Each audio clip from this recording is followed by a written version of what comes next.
Purple Daily is daily Vikings entertainment. We just want the Vikings to win a Super Bowl before we die. I will ride with this group. Seriously, man.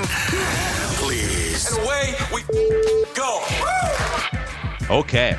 Ordinarily, we'd be wishing you a happy Thursday here, but Thor is grinding right now at the Senior Bowl down in Mobile, Alabama.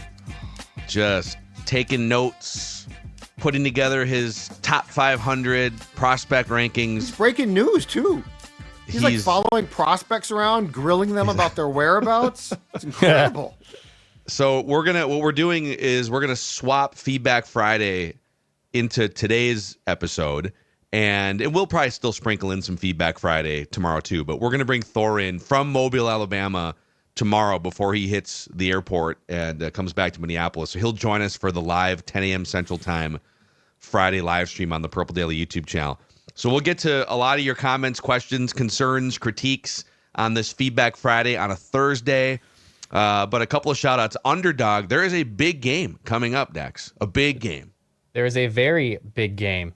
Very big game. You can ride higher or lower in the big game. In fact, if you're a current user and you have signed up with Underdog, I would keep those notifications on for the big game on the day of said big game, because you might get a couple extra tokens or a profit boost or maybe even a no sweat. Plenty of great options at Underdog. Plus, current users, if you want to play in on the big game, promo code SCORE for a 50% deposit match. Shout out to Underdog. They've been a blast. Love playing with Underdog. Go download the Underdog app. Also, coming up in a few weeks here, the 2025 North American Banking Company Minnesota Golf Show. John Randall is the official golf show ambassador this year, and we're working on, he might even join Purple Daily here in the coming weeks. We're looking to maybe do something with him at the golf show too, so we'll have more details on that.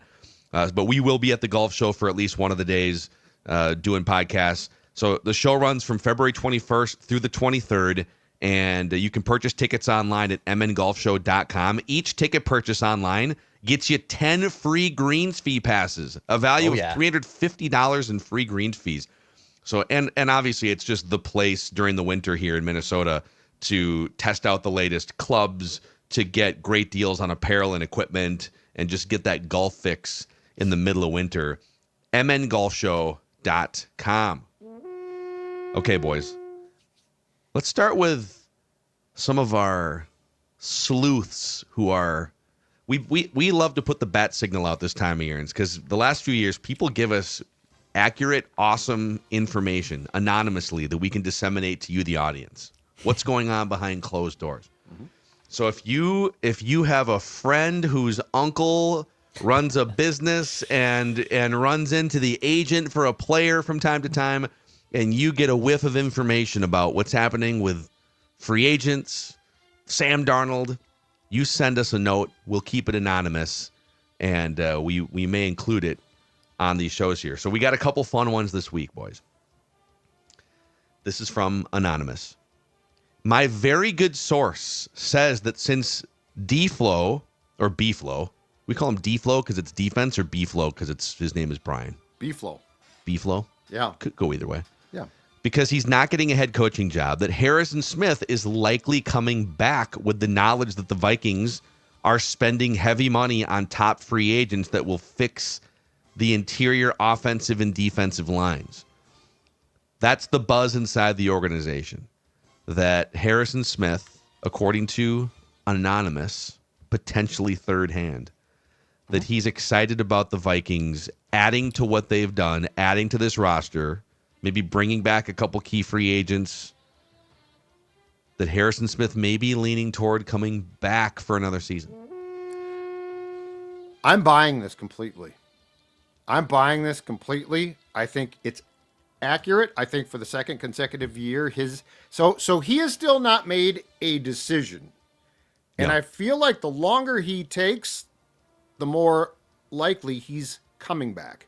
Because, in the heat of the end of the season, a lot of guys are done, right? Because it's just grueling. The sport, I love the sport, but it sucks. And so a lot of guys get done and they're like, I'm just done. So Smitty here, Hitman, very smart in saying, I'm going to take some time. But I think the last 2 years, the most important decision that he has made has come off of what does B-Flow do? Because if B-Flow leaves, I'm not saying that the defense goes in the crapper, but I am saying that there are unknowns. Now, here's the most interesting thing about Sports Dad endorsing this, though. Because as Phil knows for sure, and Dex too, I have long been a proponent of walk away. Just get out. Yeah, You're you hate when guys overstay their welcome. I do, but here's why I am endorsing this.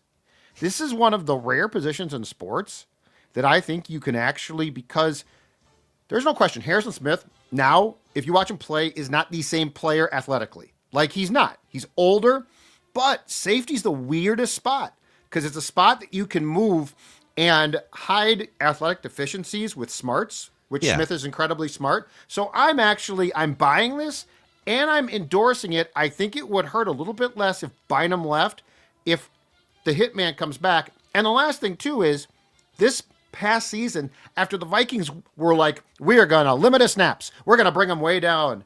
B-Flow's like, no, we're not. He's our smartest player. I think he's coming back. Yeah, I mean, it is a reckless speculation Thursday too here, so it's combining forces. I like this. But yeah, to your point, like there's a reason why you see sometimes cornerbacks move to safety. Think about Charles Woodson late in his career, back to 20 years ago. You can get away with playing into your mid-30s, sometimes even late 30s, because you're not as reliant. You're not up on the line of scrimmage, one-on-one man coverage, having to use your foot speed to keep up with these crazy fast receivers. You've got, oftentimes, if you're playing back, you've got 10, 15, 20 yards of space and pasture to sort of, it's about angles and anticipation. But then Harrison Smith, Brian Flores is putting him in spots up at the line of scrimmage to do old school Harrison Smith things. It's a lot of instincts.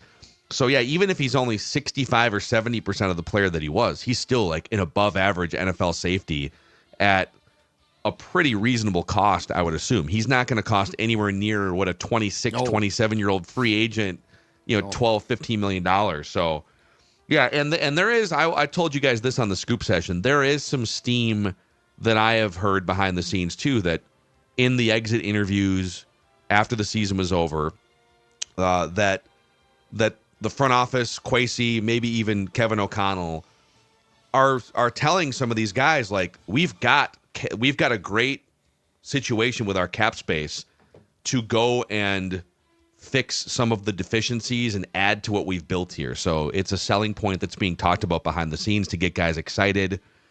Maybe that's Harrison Smith. Okay, here's the next one. Reckless speculation. This is from, you know what? I'm just going to say anonymous. Okay. He said, don't use my last name. I'm just going to, we will protect you. Cover. Yep. Give him cover. Yeah. We will protect you. I like it. This is reckless guard speculation. Oh, okay. Listening to the offseason blueprint episode from Monday, and you nailed it. They're going with a veteran bridge guard. They're going with Kevin Zeitler. Last year with the Detroit Lions. Okay. I have see, this is the beauty of these scoops. I have a friend whose uncle, should I say this part? I have a friend whose uncle knew Kevin in high school, is how I will phrase this. Okay. Okay. My friend's uncle is friends with Kevin Zeitler's father. Okay. And the rumor is he's a Waukesha kid. He's from Wisconsin, family in the upper Midwest. Mm-hmm. The rumor is Kevin Zeitler is planning to be in Minnesota. That's from Anonymous, referencing a friend whose uncle, is friends with Kevin Zeitler's father. Didn't we get good enough for me? Didn't we get this same type of play-by-play in the Brandon Scherf pursuit, Phil, in Iowa? I want to say that from a few years ago. Yeah, I want to say that somebody, because the Vikings definitely pursued him as well. They did. They didn't get him, but I believe that we got the same type of intelligence, which was, hey, he's from around here. I know, like someone who knows his dad. Yeah, I think it was the same. The only thing I'd say about this is I feel like it's a little bit early on this front because you've definitely got some potentials, but I could see this being a definite part of the plan for sure. Yeah. Well, also, kind of tongue in cheek here. Who knows what's going to happen? But we received. If you go back and take inventory of some of the notes we received last year about JJ McCarthy being the one, I mean, it was a lot of. I have a coworker whose cousin is this, and then the other one is JJ, and then the Herbert thing too, the Justin Herbert stuff, which people are like, you guys have gone too far with your reckless speculation. Yeah, you're out of line. That was confirmed by Shefty on draft night. Can we keep these or track these? I feel like we should keep these. Okay. Like take these through March, and then go back in June. Okay. And see how close these came. What if here's what I'll do. Sorta. I'll put a separate bin. I've just got my notes open here. So I'll put a separate little bin that says like off-season, reckless, speculation emails. Mm-hmm. This is a safe space for you, okay? Now don't be lying about stuff like, we can sniff out a lie, all right? I think these are good-hearted, good-natured, good faith emails to the show. Yep. We remember when it comes to sniffing out a lie here, we do have the former lead Vikings beat writer for the Star Tribune, a longtime career journalist here at Sports Dad. And the Herbert one last year did seem a step too far, only to find out it was correct. Dude, let me see if I still have that. Hold on. I'm going to do an email search for Justin Herbert here. How many emails would I be getting over the last year that reference Justin Herbert? There's got to be something. It's more than you would think, actually. There's like 100. That's because you love him. And Declan hates him. But when was that? That would have been like around this time? Yeah. Yeah, it was as March. Well, how about this? It was February, probably. I'm going to do this quick. Purple Daily Justin Herbert and see if a link pops up. So April 5th of 2024, we did two. Okay, so there's a few episodes here. On April 5th, we did Would Minnesota Vikings Consider Trading for Justin Herbert? And on March 16th, we did Should Minnesota Vikings Make a Call on Justin Herbert? Okay. So March was the first time, I think. Who sent this? Someone. I will find this. I will find this before the show is over. But someone was like dead on, said, do not use my name, but here's what's being talked about. And I think I'm like, I don't know about that. and we talked about it, but it proved to be exactly right. Speculation. Love this time of year. Okay, Cameron Priester says, if this did happen to make it on the show, I want to preface my take by saying I am not one to make super drastic declarations about what the Vikings should or should not do. I'm a big believer that circumstances and variables can compound in different ways, and just because the front office and coaches don't do things quite how the fans would do it, it doesn't necessarily mean that they're wrong or incompetent, at least not every time. That being said, Kwesi needs to select at least 2 players in this draft that start and or play meaningful rotational snaps and play at a noticeably high level immediately, or he should be fired. Wow. You guys said it the other day. The money goes fast, and in all these discussions, it seems like even with all the cap space, there are just too many holes to fill in free agency alone. That happens when you bring in 2 verified impact players in 3 drafts. Kwesi has done an above-average job at bringing in free agents, but an equally terrible job at drafting. Okay, I think that's fair with the first round pick.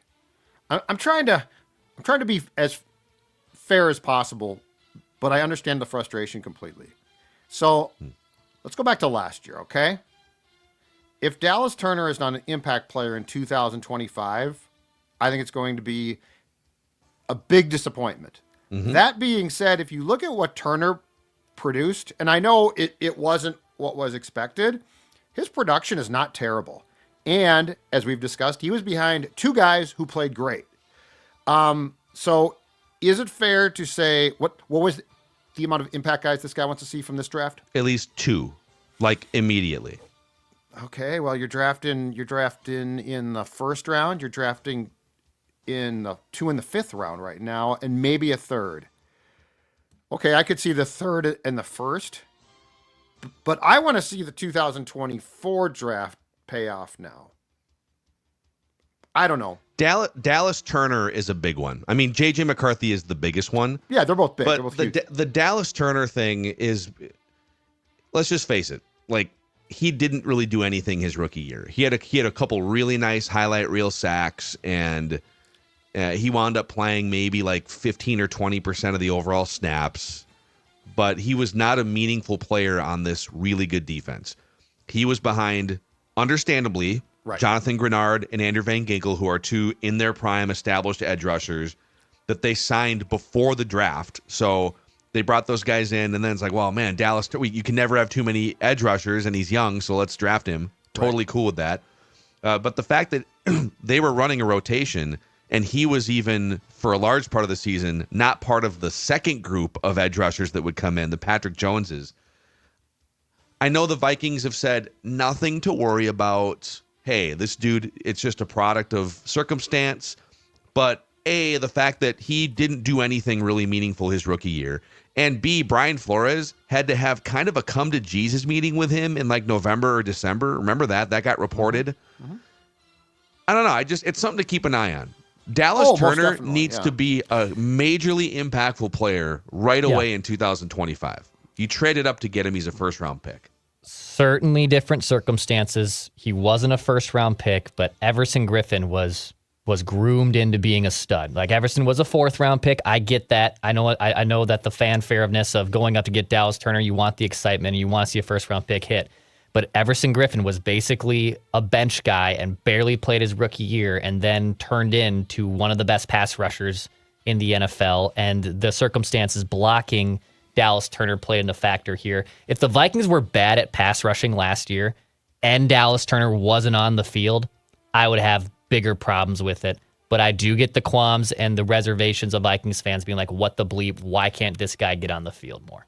So as far as in impact in 2025 goes, I guess my interest lies more in the 2024 draft. Like, yes, I want you to get players. Yes, the drafting has not been great.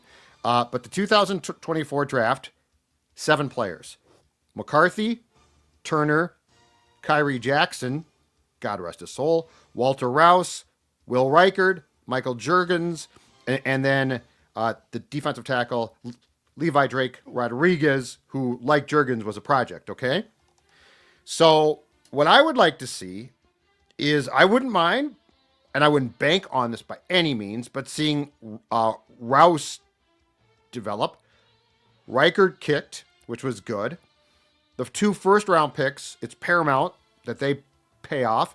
And if either Juergens or Drake Rodriguez develops, I think you're in decent shape there. So I don't know, like, I would like to see the first-round pick in 2025 play, but I think my eye is more towards what does the 2024 class do? Like, do they step up? Can they play? Because if they can't, if it becomes a bit of a washout again, that becomes a real problem. Exactly right. Yeah. Yep.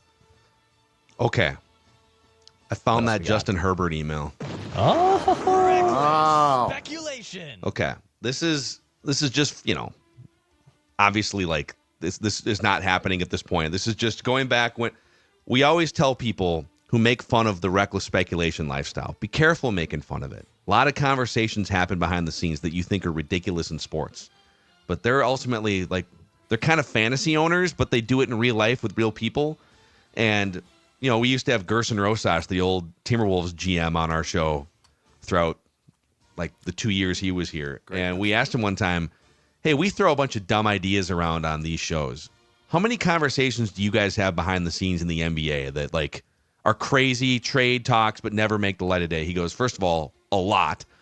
And secondly, he goes, he said we usually, like, 90% of them at least get a text message or a phone call or an email. So crazy stuff happens. So Adam Schefter on April 25th of 2024 reported, this is on draft night. Yep. In the weeks leading up to the NFL draft, the Chargers received trade inquiries for Justin Herbert from the Patriots and the Vikings, but they wound up turning them down.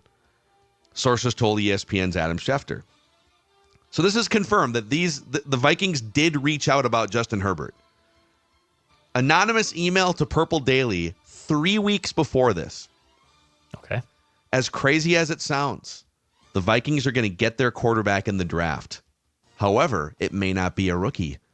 There's a high importance in the building referencing the possibility of a trade of 2 first-round picks for Justin Herbert being talked about inside the Vikings facility, along with some creative finance to alleviate the weight of his contract. So the Chargers would have 3 firsts this year, and then they could go get McCarthy, Harbaugh's guy, for a reunion tour. The Vikings would get draft compensation back along with keeping next year's first. If the financial part can be worked out, it may very well happen. You discussed this a few weeks ago as a low possibility, reckless speculation. Do not rule this out. And then the follow-up was, the conversation has been and is currently ongoing. There are true efforts being made to make this a reality. It all comes down to the current contract. So, just saying, like, it's kind of funny, man. These random-ass emails. That was absolutely spot on. Yeah. That's remarkable. Dude, well, people laughed at that. I'm looking at some of the other emails. People are like, this is stupid. And we didn't get one about the call that they made on Stafford as well, because they did, it turned out. Yeah. The tweet that we did on that Feedback Friday episode that I put out on April 5th, I just found it. People were calling just absolutely moronic. Declan, you're so clickbaity. I can't believe you guys are suggesting this. Full stop. People were pissed about this. These MFers saw him cook them this whole offseason. I've seen Vikings fans trying to come up with some way to get Herbert. Give it a rest. This is awesome. The Vikings didn't. Oh, man. So, yeah, listen, either you celebrate the reckless speculation lifestyle or you don't. All right. The Vikings do. Speaking of, I got a question off of that regarding the QB position. What do you guys think the odds are that KL, probably tampering, at least gets in touch with his guy Stafford and says, now this is a Drew Breesian thing. I think he's going to restructure his contract and go back to the Rams. But we know KO loves him, coached him, and in the last game of the season saw him pick his team apart. Yeah.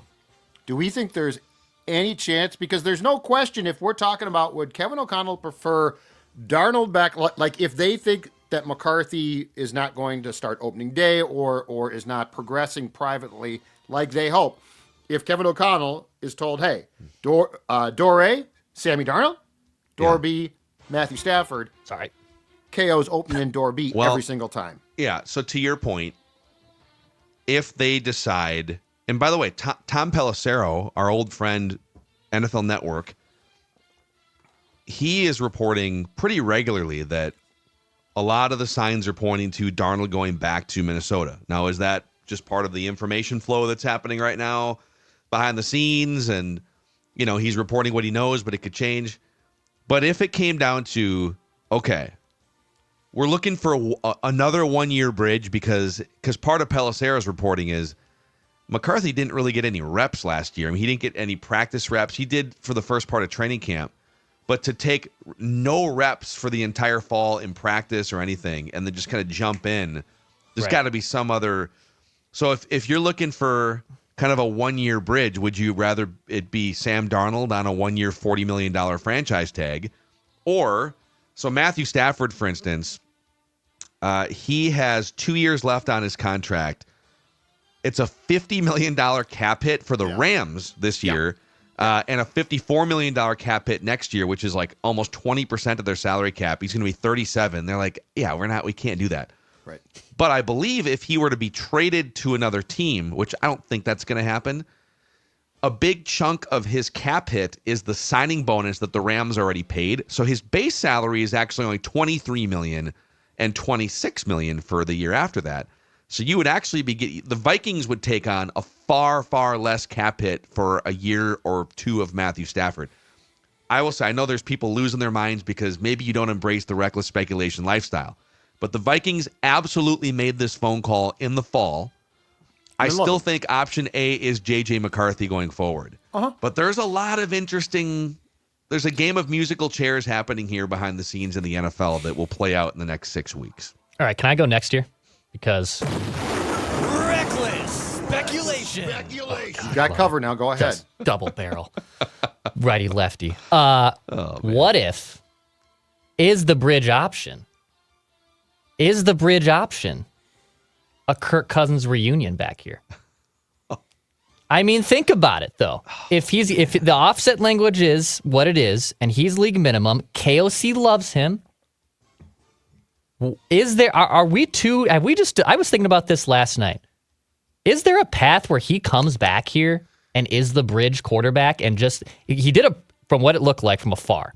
It looked like he did a pretty good job, at least accepting that news that Penix was going to be the starter.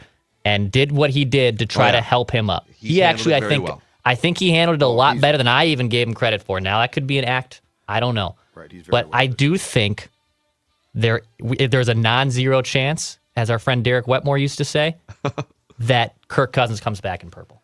To your question, Non-zero. are we dismissing it out of hand too quickly? Yes, we are.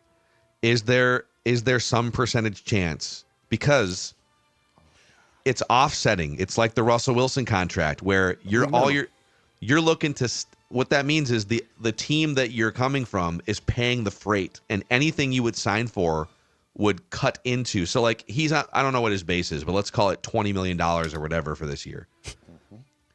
He's going to sign for the veterans minimum if they cut him and make the Falcons pay his base salary, which is what Russell Wilson did to the Broncos. Yep. Russell Wilson went to the Steelers for like $2 million or something. Yeah. It cost the Steelers nothing. Yep. So I don't really. I'm good on the Kirk era, but if he came in and it was you are the backup to J.J. McCarthy, he would be one of, if not the best backup quarterbacks in the NFL. Now, I would also rather have another younger quarterback entering Kevin O'Connell's quarterback rehabilitation university, so you could maybe then get a comp pick for that guy signing a deal somewhere else in a year. But it is on the table, I would say. So I think all of these, for the most part, all of these conversations would have to be what Pelissero is saying, which is that the Vikings believe privately there is a fighting chance McCarthy is not going to be prepared to play. Because I don't think any of these guys come here to back up. So I don't think Kirk is going to say, I'm a year removed from Achilles, or now 2 years from Achilles surgery. I can play now. There are enough teams that need starters. But I think what we have here, gentlemen, is a KO pecking order of if McCarthy is not prepared to play, and I've got at least 4 names then. Sam Darnold, Daniel Jones, Kirk Cousins, Matthew Stafford. And you can these would be like day one starters if you determine that you need a day one starter. If they have determined that J.J. McCarthy is not prepared to play, like there is some concern when he'll play, or let's just say if he is prepared to play at all in 2025, which I don't believe, but let's just say that. Yeah. Well, I would rank them. Well, see, you'd have to give up draft capital to get Stafford. That's the problem. So, but Darnold, you'd have to, because I'm not doing a multi-year deal with Darnold, and he's gonna want more than the $10 million. It would have to be the franchise tag. Yep. And I don't think that's the thing. He doesn't want a 1 year. He wants a 3-year deal. Yeah. And I wouldn't believe any of this stuff. If he's back, it'll be kicking and screaming on the franchise tag. But I don't want to commit multiple years. Daniel Jones, I just don't. I trust him as a participant in quarterback rehab university. I don't trust him as a day one starter. Right. So that brings you to, again, I can't believe I'm about to say this. You're looking for a 1-year bridge that doesn't cost you draft capital or cap space. I mean, there's one guy, right? Kirk Cousins. Boy. Oh, I can't wait to clip this. Oh, God, this is going to be so good. Right? Boy. Tell me I'm wrong. Look what I did. Look at the bombshell. Wait. I'm debating I don't want to pay a first-round pick. I'm not giving you my 24 for Matthew Stafford. Yep. Don't have a second. I don't want to give up a draft pick for Stafford. Yep. Okay. I don't want to pay Sam Darnold for 3 years. Yep. I also don't want to pay him $40 million for one because I want to sign a guard and a defensive pass rusher. I think the questions that you have to ask yourself then, you have to sit down, really have a conversation with yourself and say, what do we think they think of Jones? Like, they got a huge look. Because Darnold was deemed unplayable when they brought him in too. Yes. And he turns out to be like, but I mean, awesome player. I don't think he signed here for fun. I think he signed here, one, because of the KO rehab facility, quarterback-wise, but also to give them a long look. So, like, they know right now what they think. If they say he can play, he can start, the Giants are buffoons, then that's my top choice. Okay. Kirk really, really scares me because I know that he's now a year plus or 2 years from the surgery, but you're still talking about a relatively old man trying to play on an Achilles, trying to play football. So that does scare me. But Daniel Jones being younger doesn't Daniel Jones I'm saying if they've decided that is not a good quarterback right now. Right, but that's my point. But if they've decided internally he's going to be good, he's fine, then I'm on that train. Yeah. But if they have decided internally, oh, he just sucks. Yeah. Then I think you're probably, unfortunately, because I hate to say it, right. Because, I don't want to give up a pick for Stafford. But of this entire list, I do think KO's top choice, if he could do it, is Stafford. Yeah, they won a Super Bowl together. Obviously, McVay was the straw. And he just again, like defense. I would just give the whole thing to, if he's healthy enough, like, and he puts weight back on, whatever. Like, JJ, just go. Let's start JJ McCarthy era. Yeah, these are all kind of contingency plans. Anyways, wow, Declan just dropped a grenade into the room there. I thought about waiting for a full episode on this, and maybe we can still do that. We can definitely still do that. But oh god, I was pontificating last night, doing my quarterback tiers, which again I'm staring at right now, and like I'm just itching to show you guys this so bad. I gotta wait 5 more days. But I think there's a path where he comes back. That's all. See this? Okay. I wrote down Stafford over Darnold this morning, and I'm like, Bonte Mac. I'm like, always. Should I bring this up? And then I'm like, yeah, I should. No, this is all worthwhile. But they would have to give up draft capital to get Stafford. Yep. They only have to give up money to get Darnold. But again, you've got your quarterback, so I don't want to give up a bunch of money or draft capital when you already have a quarterback. So that's how the road leads to. The entire show, I think, agrees McCarthy is the preference. But we are coming up with potential contingencies because we don't know for sure. Yeah. Okay, there's more feedback here we're going to get to after we shout out MSP Plumbing and Heating here for a moment. Yes. And guess what? On a Reckless Speculation Thursday, I'm going to tell you something that is not reckless. I'm going to tell you something that's a sure thing, and that is our friends at MSP Plumbing, Heating and Air do a fantastic job for more than a century now. Families have relied on MSP for all their plumbing, drains, heating, and cooling needs. 100% family-owned and operated business, MSP is committed to taking care of your family and making sure that your home is safe and sound. Right now, how about $50 off any HVAC or plumbing repair? Just give them a call, 651-615-4292, or check out their website, callmsp.com. Callmsp.com. Also, hey, Roku is America's #1 TV streaming platform. Yeah. I got that back. Beautiful Roku there it action right there. Yeah, it's the Roku media player with that Score North logo right there. So, there's a big game happening in like a week and a half, and there's other not as big games. So whether it's a big game or a not as big game, watching sports on a Roku TV. So for years and years, Roku's been America's #1 TV streaming platform. Now they make their own smart TVs for you to watch the big game on. Maybe in the next week and a half, you can go in and get one of these Roku Pro Series 4K TVs. Get the 75-incher to really fill out your living room. The Mackey's got a 65-inch Pro Series TV back a few months ago. Game changer for football season. Go to Roku.com to learn more or shop at a retailer near you. Also, a shout out to Federated Insurance, helping keep this a daily Vikings show here as a business owner out there. And we know there are business owners who consume this podcast, and we appreciate you. You want to make sure that you can stay focused on growing your business and the things that you are passionate about. And that's where Federated comes in to help you with risk management, safety, preventing claims, risk management, like having a great offensive line for your business so you can be the quarterback and look down the field. Go to federatedinsurance.com to find a full list of industries they specialize in and to find out about the 120-year history of this company. Federated Insurance, where it's our business to protect yours. Okay. Back to the feedback here. Got a few left. I believe it's pronounced Brady Gruen. Says, I really enjoy the show. Try to listen to every episode. I think everyone is in agreement that the Vikings need running back help. You guys have talked a lot about options via free agency and the draft, but curious to hear your thoughts on options via trade. There's one guy that comes to mind who has shown huge flashes of potential, but's coming off somewhat of a down year, and the team is falling apart. What about Breece Hall? He has the explosiveness and pass-catching ability to fit in well with KOC's offense. Not sure what a trade would look like or even if it's possible. Curious on what your guys' thoughts are.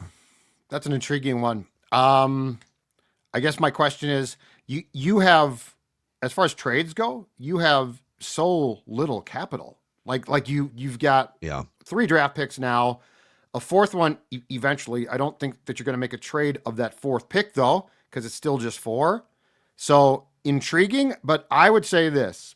With what Thor has told us about the depth of the running back class in this draft, I am probably 100% going that route. And I am definitely, I don't think that you can afford to give up a pick at this point either.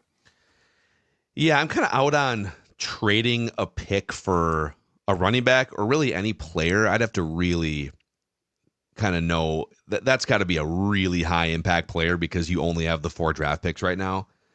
And to Thor's point about the running back depth in this year's draft, obviously Ashton Jeanty is the one that gets the most because he's the top. He's probably going in the top 15. But there are right now on NFL mock draft database.com, they have like mock draft consensus positioning. They put together all the mock drafts that are out there, and there's going to be more and more. And they'll tell you like where everyone is if you take the average ranking of each player. And there are 12 running backs in the top 150 picks right now, including 2 from Ohio State alone. Like there's 2 for one school.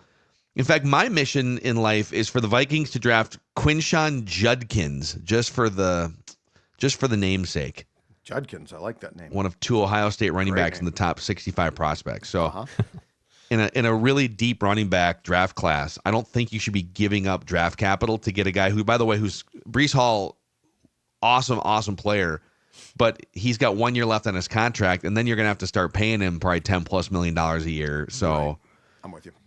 I don't know. Probably just go out. draft one. Yeah, go draft one. Let's see here. Okay, Steven Rodriguez says, not sure how credible this is, but I think someone who had the Vikings in a Write That Down prediction for the next docuseries may have been right.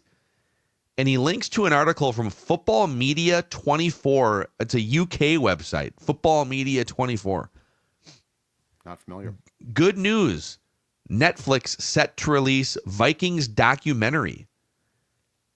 Football fans and sports enthusiasts have reason to celebrate as Netflix has announced the upcoming release of a documentary centered on the Minnesota Vikings. This exclusive series promises to offer an in-depth look into one of the NFL's most storied franchises. Yeah, this came out like 2 days ago. Have you guys seen this anywhere else? No. It's focused on the history, the drama, the behind-the-scenes access to capture the essence of the Vikings organization. Following the success of sports documentaries like The Last Dance and Quarterback, Netflix aims to build on its reputation as a leading platform for sports storytelling. The upcoming Vikings documentary will delve into the team's history, highlight key players and moments, and provide a rare glimpse into the day-to-day operations of an NFL team. I'm looking here. I don't see anything. I will say we've speculated just kind of watching the behind. It looks like there's been more cameras in the locker room for post-game stuff, and we've kind of speculated. I don't see. Are they doing something? Is Netflix up to something? Yeah. What's going on there? What are they doing? I can't find a thing about it. So I don't know. Apparently, footballmedia24.co.uk is scooping this, but we'll see if another credible platform puts out some news. Stella's very interested in it. Stella's very upset. She just woke up. She was sleeping, Just woke and now up? she's up. Yeah. Now she's barking up a storm, which she likes to do now in her old age. Robbie B says pushing the quarterback rehab school means you don't believe in J.J. McCarthy. You are hedging. If you either believe in J.J. or you don't. How many quarterback whisperers with franchise quarterbacks are spending time on reclamation projects at QB2? They all have established game managers that gives the team a chance, not a quarterback that's in the rehab process. The only quarterback you should be dedicated to making a starter is J.J. McCarthy. The purpose of QB rehab school is to make a flop a starter again, and there's no way that doesn't get in the way of J.J.'s development. You can't have both. You are pushing them to remain unserious at quarterback unless you can cite a current team that you aspire to that's rehabbing or prioritizing the rebuild of QB2. Just stop. Okay, hold on here, because Sam Darnold went to San Francisco, sat behind Brock Purdy, watched that team almost win a Super Bowl, and literally, because he sat in the greatest offensive system in the NFL at the time, landed a $10 million contract with a new team, Robbie B. So this is not just as black and white of, oh, we don't like J.J. McCarthy. There is much more nuance to this, and Daniel Jones, or whether it's my guy Jimmy G, who I know is past the rehab facility part, like he's in his 30s, there's nothing wrong with also wanting an obtainable backup, whether it's for someone to be there or to rehabilitate. Also, you just mentioned Jimmy G. The Patriots, in the middle of a 20-year dynasty, quite frankly, their mistake was thinking Tom Brady was close to the cliff, and they drafted Jimmy G, and Tom Brady had like a decade left in his career. But the Patriots, in the middle of a dynasty, had time for Tom Brady to be their starting quarterback and develop Jimmy Garoppolo in the background, and he goes on to be... Now, you could argue, well, yeah, but Tom was a fully finished product, and you had to spend less time with him, and I get that. But I think whether you believe or not in J.J. McCarthy, you want a good number 2 quarterback, and part of this is if you can like spin out valuable number 2 quarterbacks and either trade them for draft capital or they go sign somewhere else and you get a compensation pick, there's room in the day and room in the year for you to develop. Hey, it's 80% J.J. McCarthy, and he's got Josh McCown, and he's got all these resources. But also, like, if you can bring a guy in and he soaks up information and you get draft capital for them, that's just good business. This is Kevin O'Connell's calling. Like he's doing two things here. One, he's identified a quarterback in the draft that he loves, which is great. But he, through the lens of his own career, he is bound and determined to save guys that he thinks can be saved. So, like, I understand on the surface it seems odd, but it's part of what it's part of his DNA is to do this. And so I do not think he's going to stop. And I don't think that he's going to bring in QBs that are just old and hopeless, but he feels, I think, through the lens of his career, having been done wrong in his mind, right? That Daniel Jones, Darnold, that these guys have talent. I don't think he's going to stop. And that's just him. So, like, I understand, like, the concern of, well, are you showing confidence in McCarthy? I could tell you right now, in the facility, nobody sees it that way. It's not like JJ might not be good. It's a pet project O'Connell has. Yeah. Amen. On O'Connell, just a couple news nuggets here before we wrap this Feedback Friday on a Thursday. He has now won his third NFL Coach of the Year award. The Sporting News is the most recent publication to name him NFL Coach of the Year. Now, the big one is like the NFL awards thing. Is that next weekend? Is that Super Bowl weekend? It's before the Super Bowl now. Yeah, it's like a Thursday night, right? So that's like the big one. Yes, that's the Associated Press one. And then Sam Darnold has been named Sporting News Comeback Player of the Year. And also Kevin Seifert, your old colleague, he was actually on Purple Access last week. He is reporting, ESPN.com, that the Vikings power structure remains unchanged. So there was some steam that maybe Kevin O'Connell, in signing a new deal, wanted some more power. Him and Kwesi still work together, obviously, and collaborate. But to Kevin's reporting, Kwesi is still the buyer of the groceries with input from Kevin, and the power structure remains unchanged. Yeah, and Stella very upset about this. I don't know why, but anyway, the one thing though is Kwesi's contract still not done. I think it's gonna get done here, but like I guess there are a couple of questions. Clearly, they prioritized KO, but that's the next step here is to extend and probably keep it about the same term wise as KO has. But yes, we still don't know what the exact power structure was previously, but safe to say, I think Kwesi and his staff have a ton of power, so that stays. Yeah. So, all right, there's your feedback Friday on a Thursday. If that wasn't enough reckless speculation for you. Quarterback reckless speculation was unbelievable. That was like That got heavy dose of reckless speculation drugs right there. that went off the rails. So yeah, we'll get our guy Thor from Mobile on the way to the airport tomorrow as part of our 10 a.m. Central Time live stream. We'll mix in some more bonus feedback and then do our snake draft of the week. Purple Daily. The season's over, but the funny season, as Judd says, has just begun here. We just want the Vikings to win a Super Bowl before we die.